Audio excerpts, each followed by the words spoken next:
بندہ آیا، یا رسول اللہ مجھے زنا کی اجازت دے. آپ نے بتدریج سمجھایا. کتنی بڑی بات کر دی.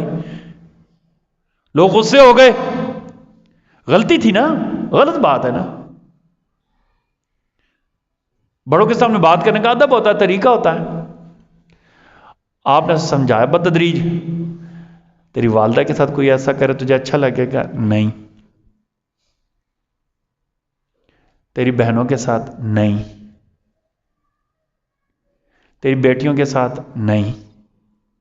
تیری خالہ کے ساتھ؟ نہیں. تیری پھوپھی کے ساتھ؟ نہیں. اب آپ سمجھا رہے ہیں، روئی جا رہا ہے، غلطی ہو گئی یا رسول اللہ. حدیث میں آتا ہے آپ صلی اللہ علیہ وسلم نے اس کے ایسے یہاں ہاتھ پھیرا. صاحب فرماتے مجھے ایسا محسوس ہوا کہ جتنی دنیا کی غلاظتیں ہیں نا، ان سب کے خلاف میرے دل میں نفرت پیدا ہو